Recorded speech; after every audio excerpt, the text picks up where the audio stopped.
नीमच में अवैध रेत के भंडारण और परिवहन के मामले जहां आए दिन सामने आ रहे हैं, वहीं खनिज विभाग भी लगातार कार्रवाई कर रहा है और करीब 4 करोड़ से ज्यादा की वसूली की गई है।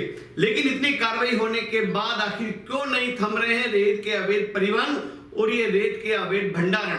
नीमच में जहां रेत परिवहन अवैध रूप से रात दिन हो रहा है, वहीं खनिज विभाग भी लगातार कार्यवाही कर रहा है। इसी बीच रेत माफिया भी सक्रिय हो गए हैं और कुछ दलाल भी ऐसे हैं जो रात दिन रेत के अवैध कारोबार में लगे हुए हैं। इन रेत माफिया और दलालों पर लगातार कार्यवाही करते हुए सहायक खनिज अधिकारी गजेंद्र डाबकर ने अब तक 51 प्रकरण दर्ज कर 4,53,31,766 रुपए का समन शुल्क वसूला है। नीमच के अभिजीत के अवैध कारोबार के मामले आए दिन सामने आते हैं और लगातार कार्रवाई होती है, लेकिन बावजूद इसके रेत माफिया और दलाल अपनी हरकतों से बाज नहीं आते। आशीष नाम का रेत माफिया लंबे समय से अपने दलालों के माध्यम से यहाँ कारोबार कर रहा है, लेकिन अब तक खनिज विभाग के हाथ इसके गले तक नहीं पहुँचे हैं। सड़कों के किनारे रेतों लगते ढेर अवैध की श्रेणी में आते हैं, बावजूद इसके कार्रवाई कम होती है। सहायक खनिज अधिकारी गजेंद्र डाबकर कहते हैं कि हम लगातार कार्यवाही कर रहे हैं और चालानी कार्यवाही तो हमारी निरंतर होती रहती है। हाल ही में मिट्टी के 16 प्रकरणों में हमने 4,24,000 का जुर्माना किया है। वहीं अवैध परिवहन, अवैध भंडार और अवैध उत्खनन के पकड़ भी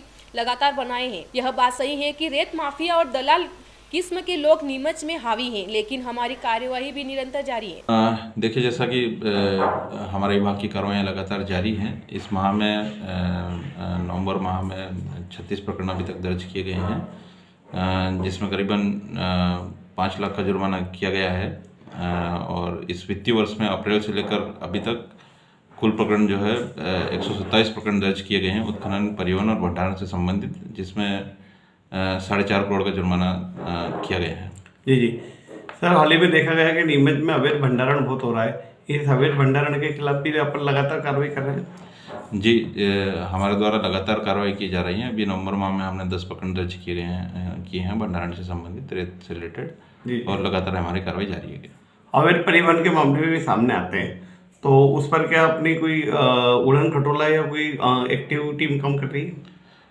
बिल्कुल, विभाग के द्वारा तो कार्रवाई की ही जा रही है और समय समय पर कलेक्टर महोदय के निर्देशानुसार संबंधित एसडीएम तहसीलदार द्वारा भी कार्रवाई की जा रही है। लगातार कार्रवाई प्रशासन द्वारा की जा रही है। जी, रेत का जो खनन हो रहा है हमारे नीमच में तो है नहीं, रेत कहाँ से रही है? ये जो है रेत मुख्यतः जो नीमच जिले में सप्लाई हो रही है वो भीलवाड़ा राजस्थान एरिया से आ रही है। अच्छा, तो वहाँ से रॉयल्टी वगैरह सब कंप्लीट हो क्या रेत से भाई? जी, रॉयल्टी आ रही है वहाँ से। तो अपने यहाँ जो कार्रवाई होती है वो किस आधार पर होती है? कितना टैक्सेस लगता है इसमें?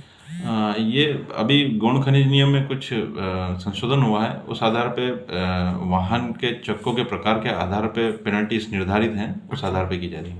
वहीं खनिज विभाग की बात करें तो अब तक 51 प्रकरणों में जहां 4 करोड़ से ज्यादा की वसूली की गई है, वहीं अवैध परिवहन, अवैध उत्खनन और अवैध भंडार के मामले भी दर्ज किए गए हैं। सबसे ज्यादा हास्यास्पद यह है कि नीमच में ही करीब 25 से ज्यादा स्थानों पर रेत का अवैध भंडार होता है। खनिज विभाग ने अब तक मात्र 2 प्रकरण बनाए हैं। इस हिसाब से अंदाजा लगाया जा सकता है कि खनिज विभाग क्या कार्यवाही करता है।